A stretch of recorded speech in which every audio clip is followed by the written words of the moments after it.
இந்த நாள் வரையிலும் நீங்களும் நானும் பிழைத்திருப்பது அவருடைய கிருபை.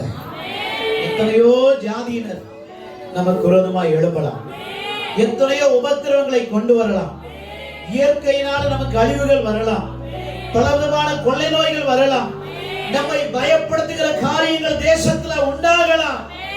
ஆனாலும் சோர்ந்து போகாதே. அதனாலதான் இந்த மாசத்துல வாக்கு கொடுத்தாரு, உன் அலங்கத்துக்குள்ளே சமாதானமும் உன் அரண்மனைக்குள்ளே சுகமும் இருக்கணும் வாக்கு கொடுத்தாரு. எனக்கு அன்பான தேவ பிள்ளையே, அந்த மரியாளுக்கு கிடைச்ச கிருபை. மரியாளை பார்த்து ஆண்டவர் சொன்னார், கிருபை பெற்றவளே வாழ்க. அந்த தூதன் வாழ்த்துகிறார். இன்னைக்கு உனக்கு அந்த கிருபை இருக்கு. நீ சூழ்நிலைகளை கண்டு பயப்படாத. எனக்கு அன்பான தேவ பிள்ளையே, நீ சூழ்நிலையை பார்த்து பயப்படக்கூடாது, சூழ்நிலைகளை கண்டு சோர்ந்து போக கூடாது. உன்னை ஆசீர்வதிக்கிறவன், உன்னை தாங்குகிறவன், உன் மேல கிருபையை வச்சிருக்கிறார். அதை காட்டிலும் உன் மேல அவர் அபிஷேகத்தை வச்சிருக்கிறார். அந்த அபிஷேகம் உன் மேல இருக்கிறது. அதனாலதான் அவர் தாவீதின் திறவுகளை உடையவர் என்று சொல்லுகிறார். உன் வாழ்க்கையில எதையும் சத்துரு போட்ட முடியாது. உன் மேல வச்சிருக்கிற அபிஷேகம் பெரியது. கரங்களை தட்டி ஆவியில கொஞ்ச நேரம் தேவ பிள்ளையே, தாவீது மேல இருந்த அபிஷேகம் கோலியாத்துகளை முறியடித்தது போல உன் மேல இருக்கிற அபிஷேகம் கோலியாத்தை முறியடிக்கும். உன் மேல வைத்திருக்கிற அபிஷேகம் விழாமல் பாதுகாக்கும். உன் மேல வைக்கப்பட்டிருக்கிற அபிஷேகம் உன்னை பெருமையில விளக்கலாம பாதுகாக்கும். கர்த்தருடைய அபிஷேகம் உன் மேல இருக்கிறது. கர்த்தருடைய ஆவியானவர் உன் மேல இருக்கிறார். விவலவரவோ ஷவலவரவரவரவோ ரிகந்தரா கம்புரிமிலவோ விவலவரவரவரவோ ஷவலவரவரவரவோ ரிகல ககல வதல ககல ரிகல கரகடகரகோ ஷகலக ரகடகரகரகரகோ விவலவரவரவரவோ ஷவலவரவரவரவோ. பயப்படாதே, எதை கண்டு பயப்படாதே, சூழ்நிலைகளை கண்டு பயப்படாதே. காரணம் உன் மேல அவருடைய அபிஷேகம் இருக்கு. நீ அவருடைய பிள்ளை, நீ அவருடைய மகள். உன்னை அவர் கைவிட மாட்டார். அவர் வாக்கு பண்ணினவர், வாக்கு மாறாதவர். அவர் சொன்னாரே, இஸ்ரவேலே நான் உன்னை மறப்பதில்லைன்னு சொன்னார். நான் உன்னை கைகளில் வரைந்திருக்கிறேன்னு சொன்னார். நான் உன் கூடவே இருப்பேன்னு சொன்னாரே. எனக்கு அன்பான தெய்வ பிள்ளையே, உன் பக்கத்தில் 1000 பேர், வலதுபுறத்தில் 10,000 விழுந்தாலும் அதனுடைய அணுகாது, அதனுடைய அணுகாது. சூழ்நிலை எது வேணா இருக்கட்டும், நீ அந்த பிரச்சனையை பார்த்து பேசு, சூழ்நிலைகளை பார்த்து பேசு. காற்று கடல் இதை பார்த்து ஆண்டவர் பேசுறார். இறையாதை அமைதலா இரு. உனக்கு பலவீனம் இருக்கா, வியாதி இருக்கா, போராட்டம் இருக்கா, பேசு. ஆண்டவர் உன்னை கைவிட மாட்டார், உன்னை கைவிட மாட்டார். மகளே, நீ நினைக்கிறியா எனக்கு யாரும் இல்லைன்னு சொல்லி கலங்காத. இந்த உலகத்துல இருப்பவனை காட்டிலும் உனக்குள்ள இருக்கிறவர் பெரியவர். சில நேரங்களில் நம்ம நினைப்போம், நம்மை தேற்ற யாரும் இல்லை, நம்ம சூழ்நிலையை புரிந்து கொள்ள யாரும் இல்லை, நம்முடைய நிலைமையை நம்ம யாருக்கிட்ட சொல்லி அழுவோம், நமக்கு யாரும் இல்லையே.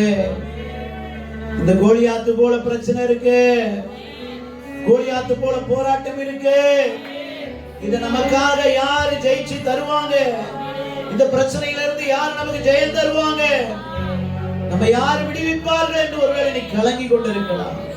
இந்த வார்த்தையை கேட்டுக்கொண்டிருக்கிற தெய்வ பிள்ளையே, நீ யாராயிருந்தாலும் நீ கலங்கி கொண்டு நிற்கலாம். யாரும் இல்லைன்னு கலங்கலாம், நமக்காக யார் பேசுவாங்கன்னு கலங்கலாம். சோர்ந்து போகாத. கர்த்தர் உங்களோட இருக்கிறாரு. அவர் உன்னை ஆசீர்வதிப்பாரு, அவர் உன்னை உயர்த்துவாரு. ஆனா நீ அவரை விட்டுறாத. நீ அவர் கூடவே இரு, அவருக்கு பிரியமா வாழு, அவர் சொல்றதெல்லாம் கேட்டு நடந்து பாரு. உன்னை இந்த உலகம் வெட்கப்படுத்தலாம், உறவுகள் வெட்கப்படுத்தலாம், நண்பர்கள் வெட்கப்படுத்தலாம், நம்பினவர்கள் வெட்கப்படுத்தலாம். தேவன் உங்களை வெட்கப்படுத்த விடவே மாட்டாரு. நீ வெட்கப்படவே மாட்டார். கர்த்தர் உன்னை மேன்மேலும் உயர்த்துவாரு. கர்த்தர் உங்களை ஆசீர்வதிப்பாரு. ஆனா நீ பாவம் செய்திடக்கூடாது. நீ பாவத்தை வெறுத்து வாழணும். அவருக்கு உகந்த பிள்ளையா வாழணும். ஏன் பாவத்தை வெறுக்கணும்? ஏன் பாவம் செய்யக்கூடாது? பாவம் செய்கிற ஆத்மா சாகும். பாவத்தின் சம்பளம் மரணம். அப்படியானா அவனுக்கு வாழ்க்கை கிடையாது.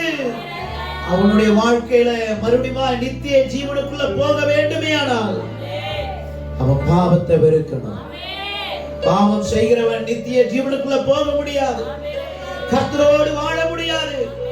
அவர் ஒரு நாள் ராஜாதி ராஜாவாய் வரப்போகிறார். அன்றைக்கு பாவம் செய்கிறவர்கள் கைவிடப்படுவார்கள். பரிசுத்தமாய் வாழ்கிறவர்கள், தாழ்மையாய் வாழ்கிறவர்கள், கர்த்தருக்கு பிரியமாய் வாழ்கிறவர்கள், கர்த்தரோடு இணைந்து வாழ்கிறவர்கள் அவரோடு வாழ்வாங்க. தேவஜனமே, ஒரு சீக்கிரமாய் வரப்போகிறார். ஏமாந்து போயிடாதே. கர்த்தர் வரும்பொழுது நீ கைவிடப்பட்ட பிள்ளையாய் போய்விடக் கூடாது. இந்த உலகத்தில் உன்னை யார் வேணாலும் ஏமாத்தலாம். நீ ஏமாந்து கூட போகலாம். அதை நினைச்சு கவலைப்படாத. ஆனா நீ ஒரு நாள் அவர் வரும்பொழுது ஏமாந்துடாத. ஏன் தெரியுமா? நீ ஏமாந்துட்டீன்னா அவர் வரும்பொழுது நீ நரகத்துக்கு போயிடணும். எச்சரிக்கையா இருக்கணும். அவர் உன்னை கைவிடப்படுகிற சூழ்நிலைக்கு நீ போய்விடக் கூடாது. இதுவரையில கைவிட மாட்டேன்னு வாக்கு கொடுக்கிறார். ஏன் தெரியுமா? உனக்குள்ள எங்கேயோ கொஞ்சம் பயம் இருக்கிறது, எங்கேயோ கொஞ்சம் பக்தி இருக்கிறது, எங்கேயோ கொஞ்சம் பரிசுத்தம் இருக்கிறது. அதனாலதான் நான் உன்னை கைவிட மாட்டேன்னு சொல்றாரு. அதனாலதான் என் கிருபையை உன் மேல வச்சிருக்கிறான்னு சொல்றாரு. அதனாலதான் பயப்படாதன்னு சொல்றாரு. ஆனா அவர் மேல இருக்கிற பயம் உன்னை விட்டு போயிடுச்சுன்னா அவரை விட்டு நீ தூரமா போயிடுவ. அவரை விட்டு நீ தூரமா போயிட்டினா, நீ வழிக்கு பின்மாற்றமான நிலைக்கு போயிட்டினா அவ்வளவுதான். அவர் வரும்பொழுது நீ கைவிடப்படுவ. எச்சரிக்கையாய் வாழு தேவ பிள்ளைங்க. எப்படி வேணாலும் வாழறதுக்கும் ஒரு வாழ்க்கை இருக்கு. இப்படிதான் வாழணும் என்பதும் ஒரு வாழ்க்கை இருக்கிறது. பரலோகத்துக்கு ஒரு மனுஷன் போகணும் என்று சொன்னால் அந்த வழி இடுக்கமானது. பாதாளத்துக்கு போகணும்னு சொன்னா அந்த வழி விசாலமானது. ஆனா உங்களையும் என்னையும் கர்த்தர் அழிவுக்கு நேராய் போக விரும்பல, அவருக்கு நேராய் வர வேண்டும் என்று விரும்புகிறார். அவருடைய மகனாய் மகளாய் உன்னை ஒப்பு கொடுப்பாயா? அவருக்காக நீ வாழ்வாயா? எந்த நிலைமையா இருந்தாலும் அவரை நீ வெற்றக்கூடாது. கர்த்தர் உங்களை ஆசீர்வதிப்பார். நிச்சயமா உங்களை உயர்த்துவார். சூழ்நிலைகள் மாறும். நன்றி சுவாமி.